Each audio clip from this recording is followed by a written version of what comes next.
Vamos a dar inicio al panel número 6, que es la intervención de la Corte Suprema en la armonización del régimen de coparticipación federal de impuestos.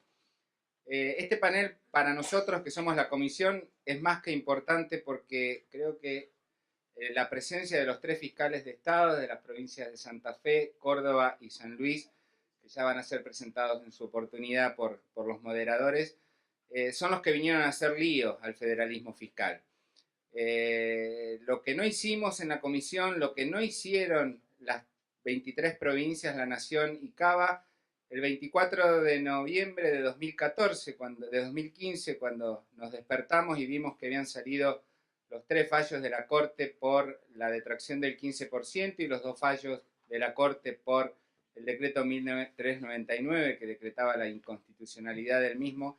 La verdad que temblamos y dijimos, ¿y ahora qué? Ahora va a ser la Corte la que nos va a dar las indicaciones de cómo tenemos que actuar en el federalismo fiscal. Nosotros no fuimos capaces hasta ese momento, hoy sí creo que vamos siendo cada día más capaces de ponernos de acuerdo. Y bueno, a partir de ese cimbronazo, hoy estamos acá y estamos generando este primer Congreso de Federalismo Fiscal. Los presento al doctor Juan Pablo Cifré, que es el ex fiscal de Estado adjunto de la provincia de Santa Fe, hoy pertenece al Poder Judicial, pero nos está acompañando, al actual fiscal de Estado de la provincia de Córdoba, el doctor Jorge Córdoba, que tiene muchísimos años y ha sido representante nuestro, así que un orgullo tenerte acá, Jorge, y al doctor Eduardo Allende, fiscal de Estado de San Luis, que también, bueno, los años que está viniendo a la comisión. No tuve mejor idea que ponerle de moderadores a dos economistas, a un contador y una economista, así que no hay nada peor para un abogado que un economista, un contador nos interprete las leyes. Así que bueno, bienvenidos a la selva y éxitos.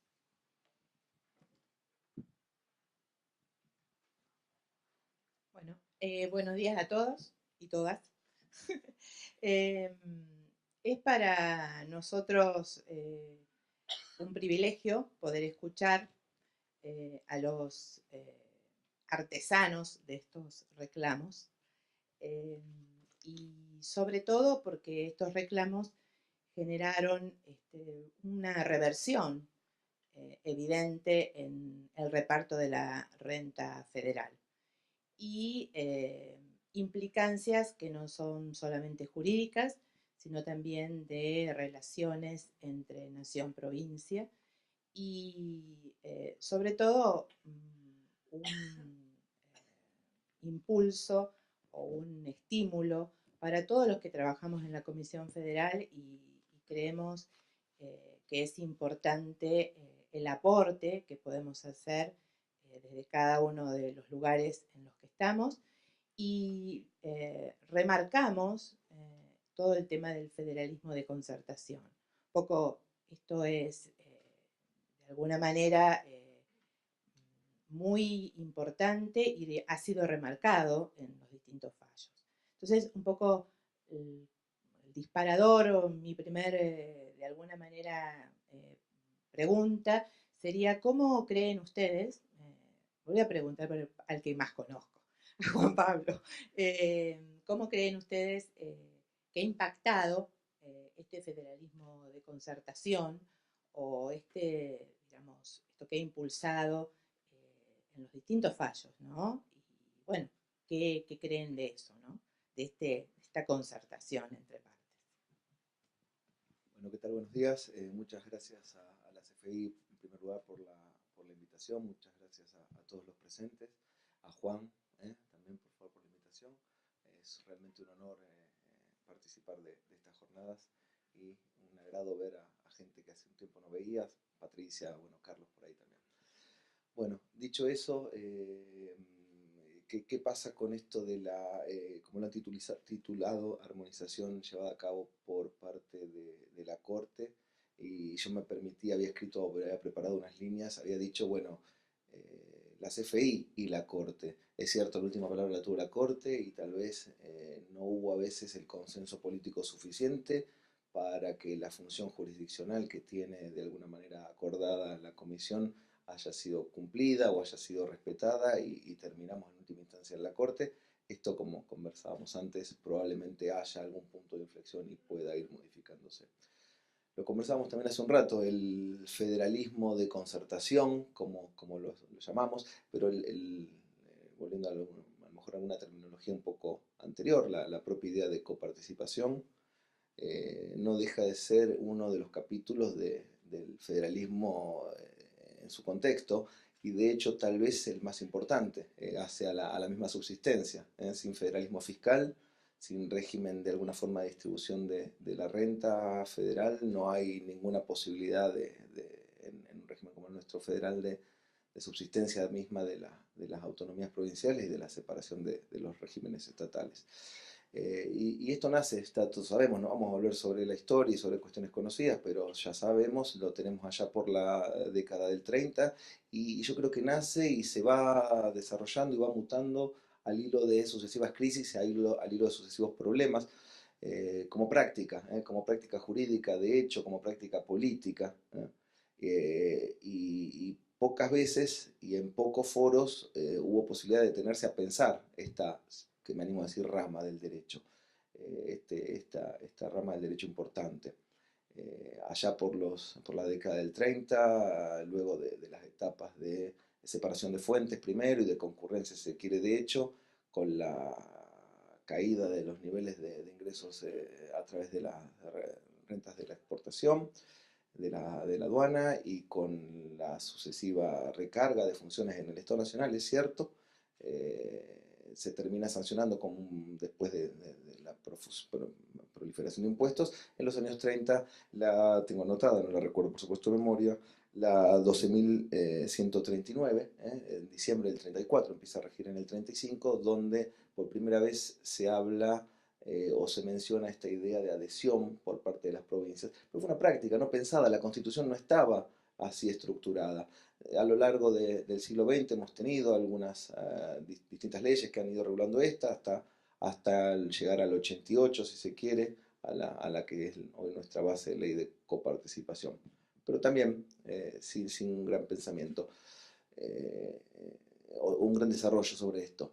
Y ahí sí encontramos, a principios de los 90, se suscribe exactamente en mayo del 90 el Acuerdo de Reafirmación Federal, el Acuerdo de Luján, también conocido, cuya finalidad, también al hilo de crisis, ¿no? Estamos hablando, pero se afirmaba, la razón alegada era reafirmar el espíritu federalista.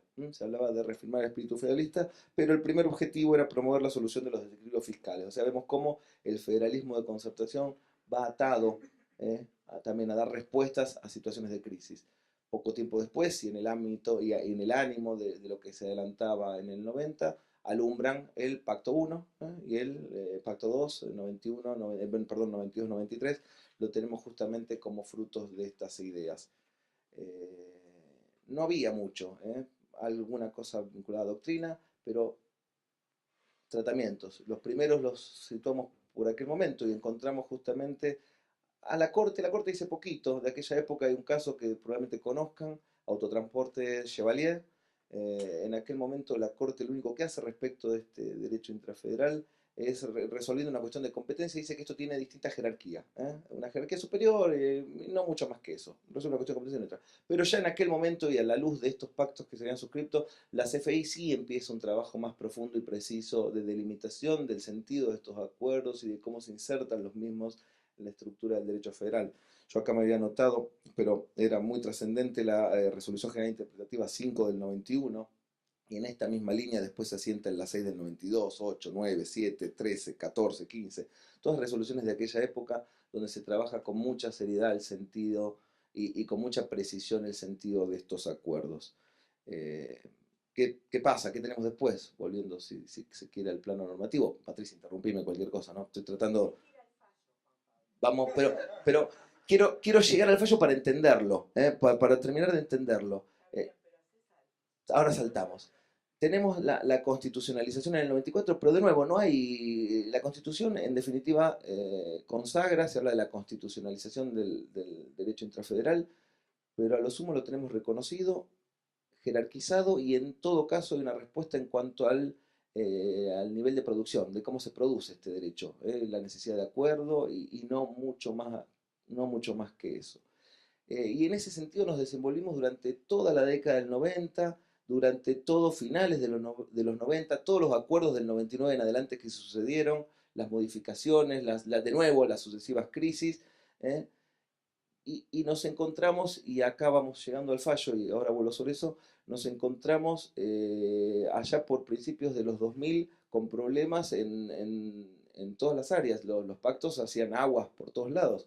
Me acuerdo que lo discutimos en este seno en diversas ocasiones, ya desde el año 2007, qué pasaba con el Pacto 2, las obligaciones tributarias, los plazos del cumplimiento, se denuncia, no se denuncia, se cumple, se prorroga, ¿qué es lo que se prorroga? La vigencia, el pacto, el plazo para cumplir obligaciones, o sea, un caos, un caos que generaba también problemas.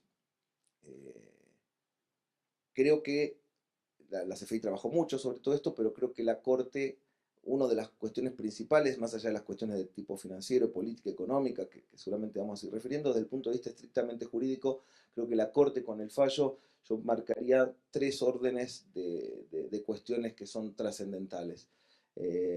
Primero, la primera oportunidad, hubo unos cuantos pronunciamientos de la Corte, pero siempre en cuestiones de particulares. Hay un caso, si se quiere, ejército argentino contra provincia de Córdoba, pero es un caso menor, eran unos lotes de terreno y solamente se habló también de la jerarquía de estos acuerdos. Después podemos hacer alguna referencia tangencial al caso de provincia de Salta contra Estado Nacional, vinculado a los aportes para la transferencia de los servicios educativos, pero tampoco profundizó la Corte en los esquemas más allá de la vigencia y de la estructura y jerarquía.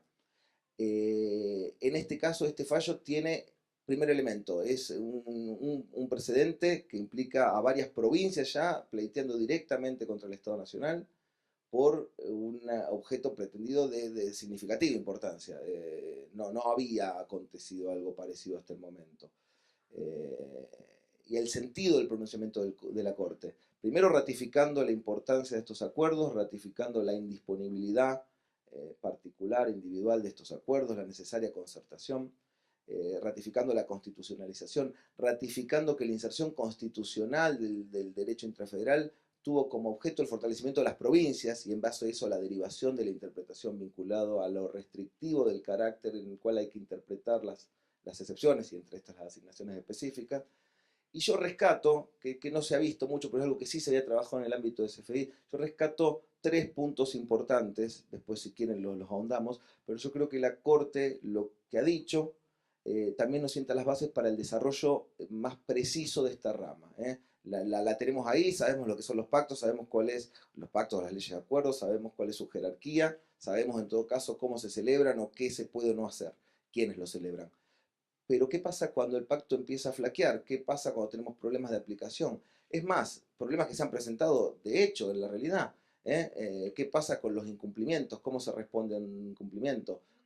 ¿Qué sucede en cuanto a las vigencias transitorias? ¿Qué sucede con todo esto? Está en el aire. No hay una metanorma o no hay una norma constitucional que lo regule. La Corte yo creo que abre el camino a algo que veníamos propugnando, que es la aplicación de algún régimen jurídico en concreto. Nosotros en su momento proponíamos la aplicación analógica de la ley de Viena de los tratados, que nos parece que es un modelo perfectamente aplicable, o cualquier otro vinculado al derecho negocial o consensual. Y la Corte, hay 3 o 4 expresiones concretas que habilitan esta vía de estudio. Si ustedes van y repasan el fallo, así que lo profundizamos, habla de causa fin, para qué las partes habían firmado el pacto. Ya no es la intención del legislador al sancionar la ley, sino la causa fin de las partes contratantes. Clara referencia a una pauta hermenéutica de derecho consensual. La Corte refiere al rebus sic stantibus. Hay párrafos dedicados al mantenimiento de las condiciones. Se mantiene, si hay que cumplir el pacto, sí, siempre y cuando se mantengan las condiciones. A ver, el régimen, en el caso concreto, el régimen de sostenimiento del sistema previsional se modificó. No hay más causa fin, no hay más mantenimiento de las condiciones. Esto habilita la revisión. Pensamos, como les decía, que este es un punto, además de la inflexión política, además de la inflexión de trascendencia financiera y económica para las provincias, creo que es un puntapié fuerte para de acá en adelante trabajar con profundidad si se quiere, precisión de reglamentación de este importante régimen que es el derecho intrafederal. Perdón que me extendí un poquito. sin querer salir del centro de la discusión que estamos en el debate, en este panel, que es el tema jurídico, yo quería decir algo porque ayer me quedó, cuando terminamos el día, uno de los balances, y me quedó la discusión de la centralización y la descentralización del federalismo como forma. Y no quisiera dejar pasar esto antes de preguntarle algo al doctor Córdoba.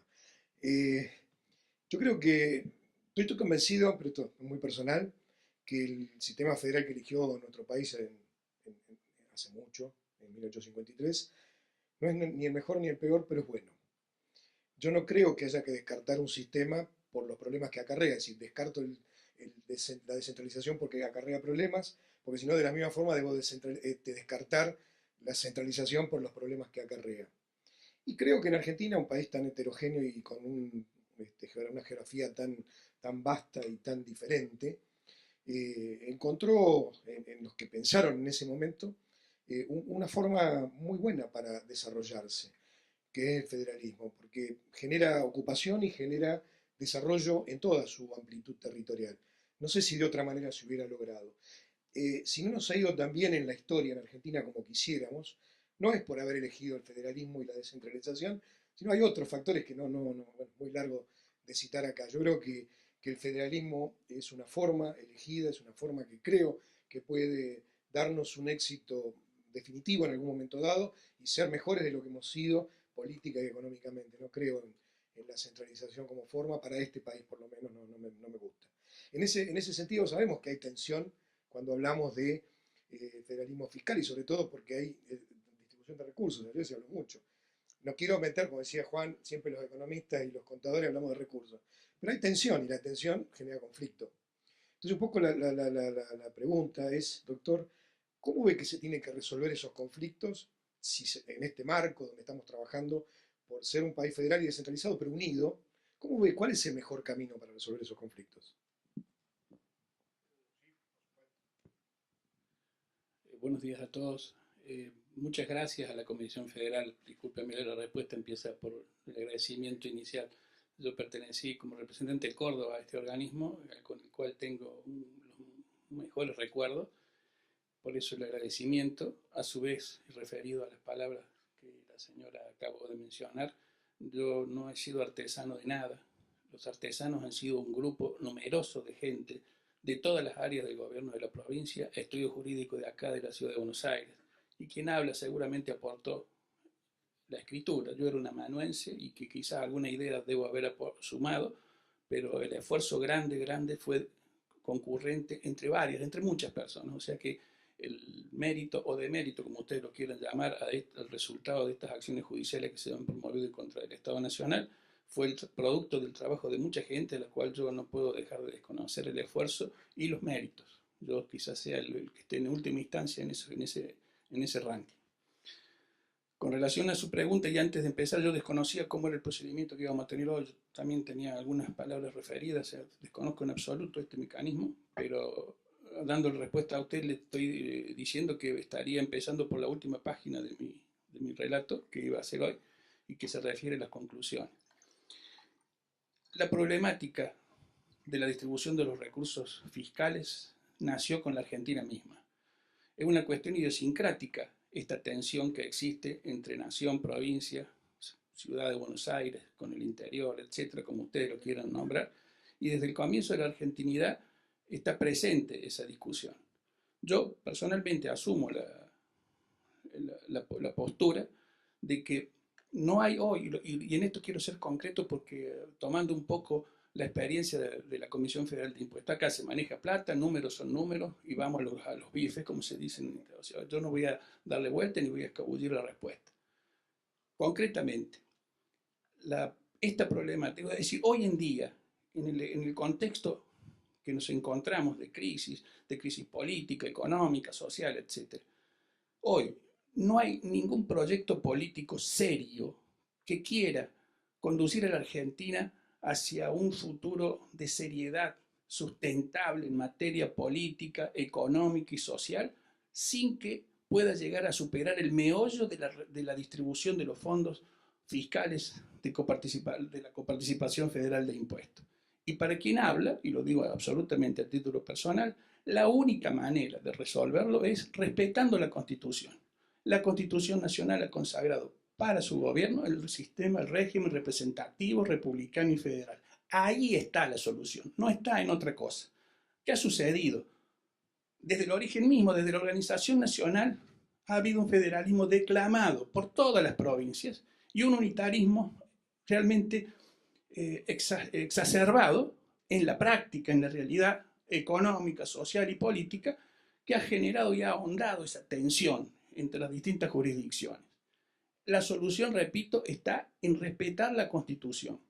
Y respetando la Constitución vamos a lograr superarlo, y dentro de eso puedo nombrar, son muchas las aristas que tiene esta problemática de los recursos nacionales coparticipables, pero tengo que decir que con respecto a lo que ha sucedido en los últimos tiempos, con los fallos de la Corte, en los distintos juicios que ya todos conocen, la Corte ha encarecido el valor del verdadero organismo que debe, sin lugar a la menor duda, dirimir todas estas cuestiones para que después la justicia no tenga más que ratificar lo que ese organismo autónomo, que no depende de ninguna jurisdicción, ni provincial ni nacional, tiene, y que sabiamente la ley le ha asignado la función, como es la Comisión Federal de Impuestos.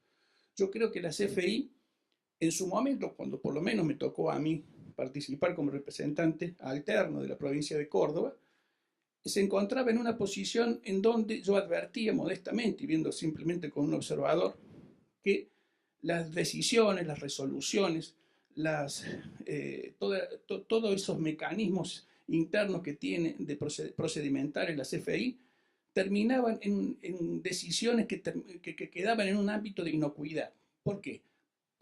Quizás por el deficiente accionar de las propias jurisdicciones provinciales, por un lado, o por otra parte por el cajoneo, no vamos a andar con media tinta, que se generaba en la propia justicia. La Corte Suprema de Justicia, yo en la época que fui representante alterno, tenía una serie de resoluciones a fallos que no salían nunca, y que por lo tanto generaban una depreciación, una grave depreciación en este organismo que sabiamente, repito, la ley le ha asignado la función de dirimir las cuestiones como autoridad de aplicación equidistante de todas las jurisdicciones de los recursos coparticipables. Yo creo que se ha dado en estos tiempos, después de los fallos de la Corte, una suerte de recreación de la importancia que tiene la CFI, y esto yo no lo digo porque lo declamo, no lo digo porque simplemente lo menciono, basta con leer los fallos de la Corte y vamos a ver la importancia relativa que le genera a la Corte las decisiones de la Comisión Federal de Impuestos, lo que yo personalmente en otras ocasiones no había visto, no había percibido, quizás mi percepción sea equivocada, pero yo hoy lo sostengo con mucho énfasis porque advierto que el respeto que tiene la Corte en sus decisiones respecto a las resoluciones de la Comisión Federal de Impuestos ha hecho que ésta genere una suerte de regeneración en sí misma, y que hoy sea el organismo realmente al que es imprescindible ocurrir para lograr por lo menos las resoluciones que más se acerquen a la justicia en la distribución de los recursos coparticipables. Esos son para mí los mecanismos que tiene hoy la República Argentina para salvar, para zanjar este problema, y no hay, repito, ningún proyecto político serio que quiera eludir esta responsabilidad y alcanzar la meta de una Argentina justa, distribución sana de sus recursos, de una sustentabilidad social que hoy no tenemos, y que hacia el futuro no se tiene en cuenta esto, yo creo que vamos nuevamente al fracaso.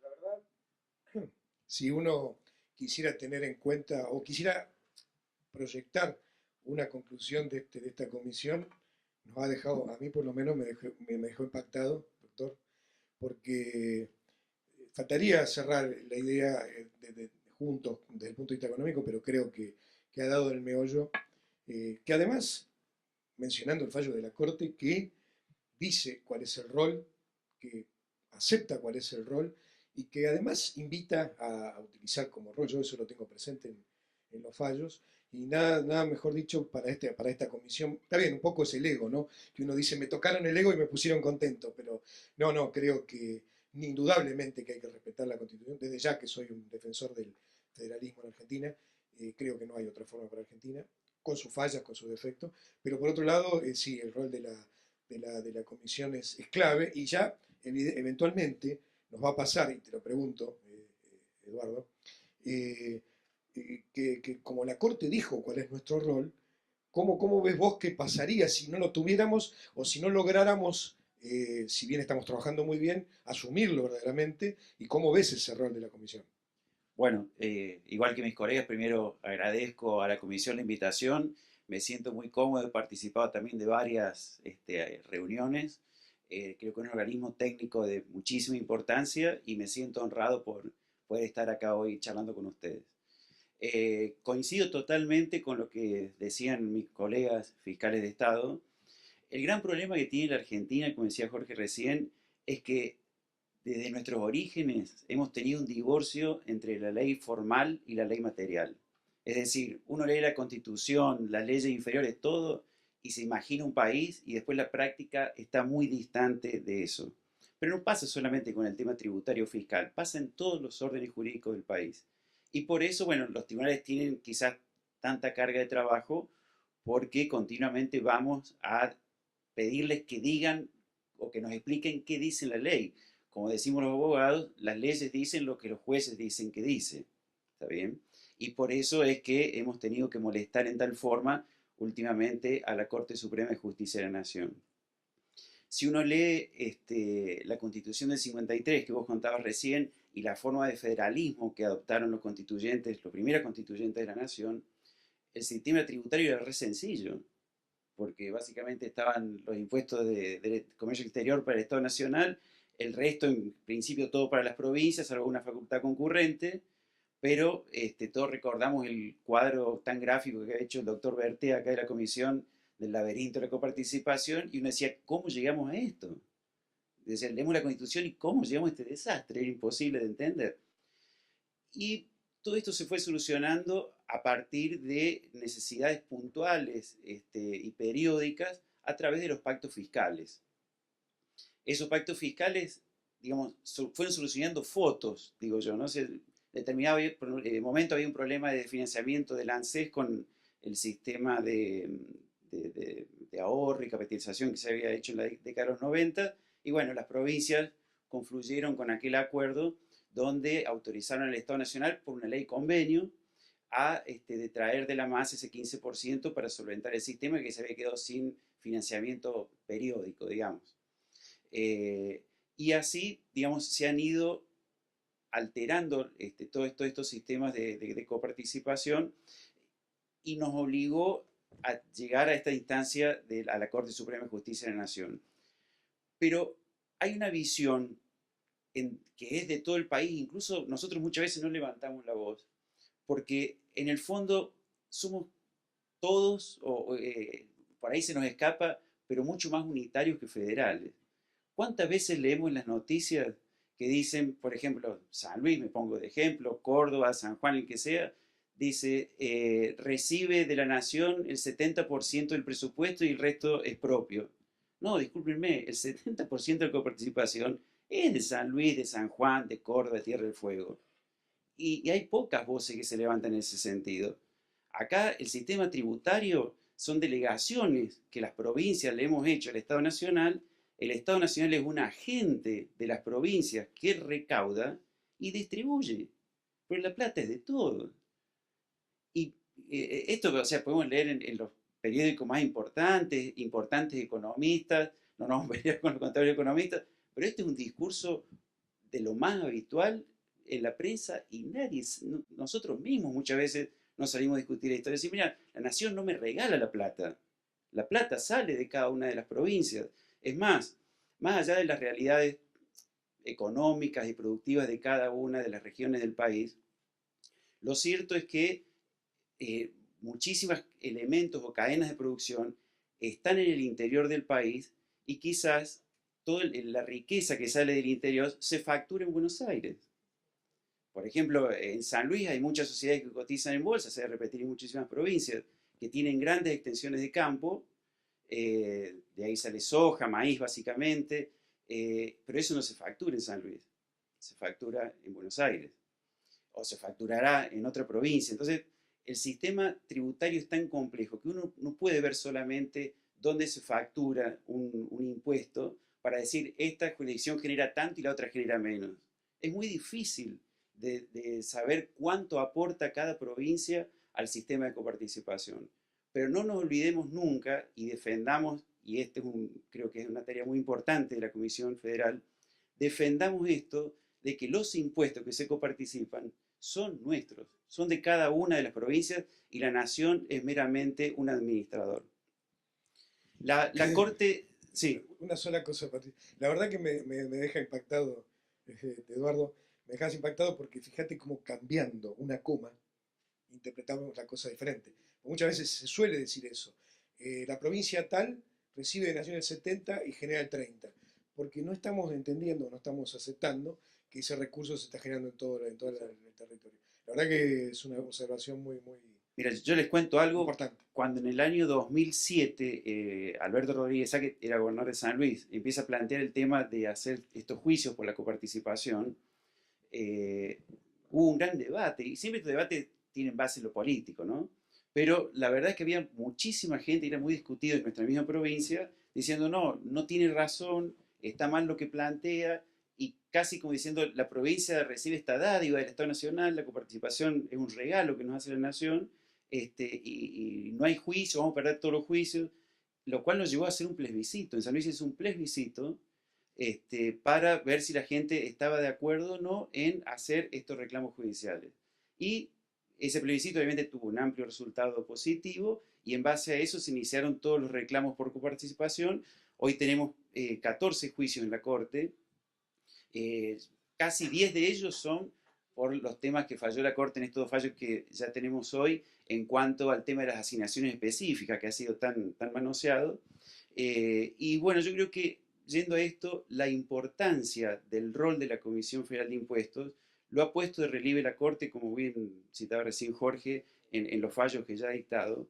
Pero yo creo que lo importante sería que esta comisión tuviera un rol mucho más protagónico y imperativo, ¿sí?, en lo que es la coparticipación federal de impuestos. Veamos lo siguiente. Todos los regímenes o los gobiernos nacionales de los colores políticos que fueron, todos han tratado de centralizar los recursos. Todos. Mucho más en los gobiernos de facto. Pero esta comisión fue creada por una ley de un gobierno de facto. También en el año 73. Entonces, creo que es algo que nosotros debemos recordar y debemos hoy, en plena democracia, acentuar el valor y el trabajo de la Comisión Federal de Impuestos. ¿Cómo creo yo, por ejemplo, que sería una forma de hacerlo? Creo que esta comisión, las resoluciones que dicta, debieran tener carácter obligatorio e imperativo para la distribución de los impuestos, y si esa resolución no fuera acatada por el Estado Nacional, que es quien administra y distribuye el sistema, que fuera la comisión, por ejemplo, que tuviera habilitación para ir a la Corte a pedir que se cumpliera eso, o incluso que los estados que forman parte de la comisión y no están de acuerdo con la resolución de la comisión pudieran ir a la Corte para que sea la Corte como última instancia la que defina la legalidad o ilegalidad de la distribución de un tributo. Teníamos que pensar, una simple idea, pero teníamos que pensar cómo hacemos para darle mucha más importancia a esta comisión. Porque veamos lo que pasa en la justicia. Nosotros tenemos juicios iniciados de hace más de 10 años por temas de coparticipación. Y en estos 2 juicios, en los que tenemos sentencia en el año 2015, hace 3 años que la Corte no nos aprueba la liquidación. Es decir, en el 2015 le dijo, sí, San Luis, Santa Fe, Córdoba, tienen razón en el planteo. Están totalmente acertados y la Nación les tiene que reintegrar esta suma que ha retenido indebidamente. De acuerdo a la tasa de interés, ¿qué vamos a decir? Bueno, hace 3 años que estamos peleando para que nos digan cuál es la tasa de interés, entonces todavía no lo podemos cobrar. ¿Esto qué quiere decir? Que la Corte, que no deja de ser el tribunal más político que hay en el país, que es lógico también que así lo sea, tampoco es el camino más perfecto para hacer el reclamo de este tipo de incumplimientos a la coparticipación, porque es lento. Y las necesidades económicas, ustedes lo saben mucho mejor que yo, son del día a día. Ustedes tienen que pagar sueldo mañana, tienen que hacer una obra mañana. No se puede esperar 10, 15 años a que un tribunal defina si está bien o está mal cobrado un impuesto o mal distribuido.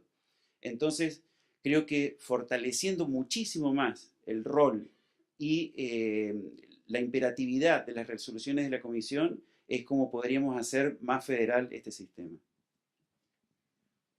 Sí, justamente respecto de lo que sostiene Eduardo, el rol de la Comisión Federal es esencial en esto, porque acá hay una cuestión también importante que no tenemos que dejarla de lado. Acá todos tenemos la misma representación y para sentarse a concertar es fundamental que todos tengamos el mismo poder. Entonces, este es el ámbito, no se puede crear otro, porque crear otros ámbitos en que esto desaparezca hace inviable llegar a una concertación, si no se transforma en una imposición.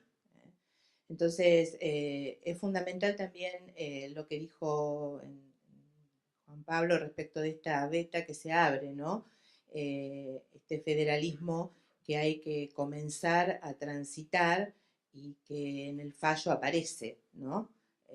Y que quizás, bueno, Juan Pablo lo describa con mejor amplitud de que lo que yo puedo hacer, pero sí destacar el tema ¿no? La igualdad de condiciones para sentarse a concertar, porque eso sabemos todos, en toda mesa de negociación tenemos que tener igualdad de condiciones, porque si no los condicionamientos y las conclusiones que se llegan en determinados trabajos son conclusiones que no son de todos, son de algunos.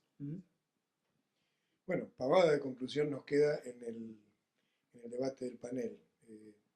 Tanto ustedes como han trabajado y saben muy bien lo que ha sido el reclamo en la Corte.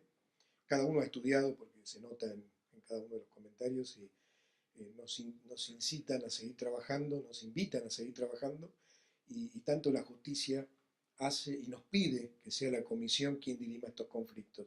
Creo que es una conclusión que este panel deja y me parece tremendamente importante para que la notemos, Juan. Sí. También tomando en cuenta... No. A ver, no, tomando en cuenta todo lo que venimos conversando, lo que dijo Jorge y Eduardo también en particular, y de alguna manera hemos mencionado, esto que la Corte hoy dice, la Comisión lo venía diciendo desde los años 90, y esto que estamos anticipando se ha trabajado en la Comisión con tiempo, y como también decíamos, las funciones jurisdiccionales están. No sé si muchos de ustedes lo recordarán, pero ¿cuántos pronunciamientos de la Comisión? Recuerdo ahora impuestos internos, gaseosas, cigarrillos, que creo que no se resolvieron hasta el día de hoy.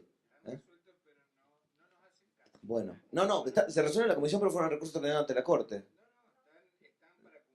Bueno, pero ¿cuánto tiempo estuvo para cumplimiento en la Corte? Estuvo años, años. Sería importante, a ver, no dejo de perder de vista que no tenemos 100 años de federalismo, de concertación o de federalismo fiscal, o sea, somos todavía muy jóvenes, no tenemos 25 de estatus constitucional y tenemos apenas 3 de una visibilización de la rama, ¿no? Pero la Corte ahora lo ha mencionado, como decía Jorge, está en los fallos, o sea, la opinión de CFI está ahí puesta. Cualquiera de las demandas, apoyamos mucho de lo que se dijo, en lo que se había trabajado y expuesto en CFI. Poco tiempo después de los fallos, acá, en este mismo edificio, se discutió el Fondo del Conurbano Bonaerense. Se creó una comisión de estudios especiales, de la cual tuve la suerte de participar, con Carlos Fernández ahí por Santa Fe, y con Patricia también, con muchos de los que hoy estamos acá. Y lo que advertíamos es importante que, bueno, que esto no sea la comisión la que se expida. Estábamos nosotros, por supuesto, en desacuerdo con la postura de la provincia de Buenos Aires, y no queríamos que la comisión se expida, o por lo menos no por unanimidad, por la importancia que estaba a la vista con el fallo recién dictado, que tenía la opinión de la Comisión Federal de Impuestos. Creo que el segundo paso sería que la Corte, como sugieren los colegas, que la Corte prontamente resolviese de otra manera o con otros ojos lo que viene resuelto o dictaminado por la comisión. Empezar a jerarquizar y a ver, La democracia y la resolución de los conflictos hoy exige otras soluciones, ¿eh? Tenemos las soluciones, está por supuesto la Corte, está el Congreso, están todas las instituciones tradicionales, pero en todas estas materias requieren otros foros, y justamente la Comisión es un foro técnico y político, especializado, que creo que aúna los dos elementos que se requieren para resolver este tipo de conflictos y que está en mejores condiciones de resolverlo que lo que puede estar probablemente la Corte, aun cuando tenga el rol de último intérprete y ejecutor de la Constitución. Así que yo creo que el trabajo fuerte sobre el desarrollo de las características del régimen federal, y dentro de esto también estoy refiriendo al régimen de solución de conflictos, dentro del cual la CFI sin dudas tiene un rol esencial, creo que es la llave que abrió o abrieron de alguna manera los precedentes, pero que por supuesto nos va a llevar probablemente unos cuantos años y bastante trabajo. Hay un foro, perdón, Eduardo, hay un foro que no es para decirlo porque están ustedes acá, pero uno siempre quiere quedar bien. Hay un foro que se viene desarrollando y me consta que es el de ustedes, los fiscales, que están jugando un rol fundamental, porque después los mismos fiscales son los que a nosotros nos ayudan, ¿no? Y ese foro, la verdad que me parece que hay que ponerlo en algún lugar ya, ¿no? Sí. Un comentario simplemente en cuanto a los fallos. La Corte dejó muy claro, pues le dedicó una cantidad considerando a cada uno de estos temas, bien claro que las asignaciones específicas, que es básicamente lo que se ha pedido, tienen que ser por tiempo determinado, con mayoría calificada de ambas cámaras, y efectivamente tener una asignación específica, un destino, no solamente declamarlo. Le faltó definir dos cosas en este tema, que es donde siempre se centralizan recursos y no sacan a las provincias. Uno es, ¿qué es ley especial? No definió la Corte qué es una ley especial, como exige la Constitución. Y otro tema, que para ir trabajándolo tranquilo en la comisión, incluso podríamos trabajar juntos entre el foro de fiscales y el Consejo Federal, es que ha dicho la Corte, por un lado, que la asignación específica no puede ser sobre el total de la masa, tiene que ser de un impuesto. Pero además de esto que tiene que ser de un impuesto, si uno lee el diario de sesiones de la convencional del 94, muchos constituyentes plantearon de que las asignaciones específicas no se podían detraer de lo que ya estaba creado por impuesto. Entonces, ¿qué quiere decir esto? Según lo entiendo yo, pero un tema para debatirlo, que para crear una asignación específica se debería generar un nuevo tributo, que en principio debería ser coparticipable y se lo imputa una asignación específica.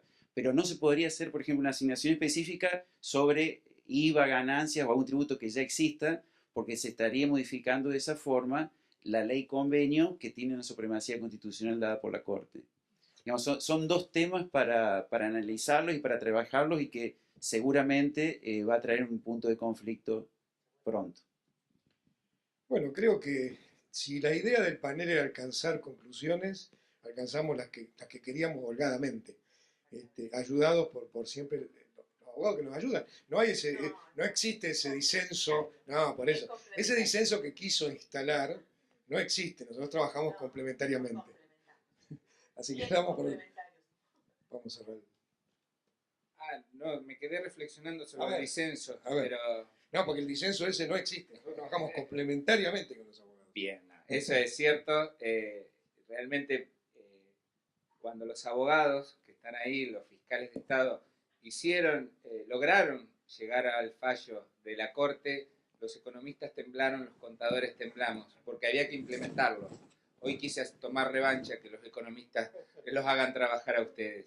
A mí me quedó un poco, Jorge Córdoba, la reflexión. Creo que Córdoba fue distintivo en lo que fue el fallo, en los tres fallos. O sea, Santa Fe y San Luis tuvieron identidad en 1399 y en 15%, y Córdoba tuvo una diferenciación. Siempre los cordobeses se diferencian del resto del país. No sé qué reflexión, si querés, como para cerrar. Sí, la diferencia es que el juicio de Córdoba estaba iniciado en trámite, fue una medida cautelar previa a la decisión final, que sí la obtuvo San Luis y Santa Fe. En este caso, y tomando un poco la palabra de los colegas respecto de la eficiencia o no tanto de la Comisión Federal de Impuestos como de las resoluciones mismas de la Corte, yo tengo, y honestamente con sumo respeto lo digo, y también quiero ser muy concreto, el origen de todos los juicios ha estado siempre en el marco de la tensión que tenía en el momento de inicio de la acción entre el gobierno provincial y el gobierno federal, el gobierno del Estado Nacional. En el caso de Córdoba, en el máximo punto de rispidez en la relación provincia con el Estado Nacional, se tomó la decisión de las acciones judiciales, que sean 3 o 4 han sido, que se llevaron a cabo. Es decir, que hay siempre un origen político en el inicio o en el descalabro que genera el inicio de la acción judicial. Y cuando concluye la acción judicial en el fondo y de manera definitiva para San Luis y Santa Fe y de manera cautelar para Córdoba, también había un trasfondo político. El máximo tribunal de la nación, que es un tribunal político, pulsó la realidad, creo yo, estoy suponiendo, lo digo yo a título personal, pulsó la realidad del momento. Había un cambio que se generaba a fines del año 2015 y adoptó esta decisión, y a partir de ese cambio, el tribunal a posteriori de las decisiones que adoptó generó, si se quiere, o propició una suerte de mecanismo o indujo a las jurisdicciones provinciales a buscar la resolución de este problema estructural de los déficits previsionales provinciales. La provincia de Córdoba, yo tengo que decirlo con suma honestidad, arregló todos los temas financieros. O sea, la provincia de Córdoba cobró todo. En definitiva, con acuerdos con la Administración Nacional de la Seguridad Social, con el Estado Nacional, con el Ministerio de Economía. Pero eso yo tampoco voy a ser necio en decir que eso fue producto del manejo, de la habilidad de quien hablo, de los negociadores, del Ministerio de Economía de la provincia, etc. No, fue el ámbito político favorable que tenía la provincia de Córdoba, logró que las decisiones de la Corte Suprema tuvieran eficacia directa e inmediata, cosa que yo entiendo no ha logrado todavía San Luis y Santa Fe, cosa que repudio realmente, porque no puede ser que una sentencia firme, consentida, tenga una demora como la que tiene en el cálculo de lo que está condenado a pagar la parte perdidosa. Eso en la Facultad de Derecho es realmente una burla al estudio de nuestras materias allá hace tanto tiempo en la facultad. Por lo tanto, para cerrar, lo que yo quiero dejar sentado, que en la práctica es la decisión política la que induce, la que lleva a la provincia al inicio de las acciones judiciales. Y es la decisión política o el marco político general la que dirime la cuestión, la que condiciona la decisión de la Corte Suprema, que busca el momento más oportuno para resolver cuestiones que muchas veces desde el inicio están absolutamente claros quién es el que está legitimado, quién tiene la legalidad en su mano y quién no la tiene. No nos vamos a engañar. En el caso nuestro, para nombrarle simplemente una de las acciones que estaba derivada del incumplimiento por parte de la Nación de un convenio que había firmado para financiar el déficit del año 2010 y 2011, la Nación cumple puntillosamente en el año 2010 la obligación pactada, y sin avisar, sin causa previa, sin aviso previo, deja de cumplir durante el año 2011. Fuimos a juicio. ¿Y qué reclamamos en el juicio? Que cumple el convenio. Es un juicio de cajón, formulario. Por supuesto, estando en juego los derechos de la provincia y del Estado Nacional, se tradujo en un proceso engorroso, dificultoso, mediático, pero que terminó cuando cambia el gobierno y se dan las condiciones para que la provincia acuerde con la ANSES, con la Administración Nacional de la Seguridad Social, el reconocimiento de la deuda de un convenio incumplido, el pago de esa deuda y hasta el reconocimiento de déficit futuro y mecanismo de pago de esos déficits futuros. Una situación política estaba al momento del inicio de la acción, otra situación o marco político se daba al final del proceso o cuando se termina el juicio. Juicio que nunca llegó a sentencia porque hubo un acuerdo transaccional en los términos que yo acabo de decir. Síntesis muy cortita, el encuadre político, el marco político es dirimente en estas relaciones provincia con nación, es dirimente a la hora de la dilucidación del traspaso, del movimiento de los fondos de la coparticipación federal. Si no hay un marco político favorable, si no hay predisposición política a una distribución justa de los recursos federales, nunca vamos a lograr la solución a este problema, porque va a ser puro voluntarismo provincial que va a chocar siempre con el Estado Nacional, Es decir, el federalismo declamado de nuestra Constitución versus el unitarismo real, fáctico, de todos los días, que está en los máximos niveles de poder, fundamentalmente en la nación. Muchas gracias, Juan Pablo. Muchas gracias, Jorge. Muchas gracias, Eduardo. Un aplauso.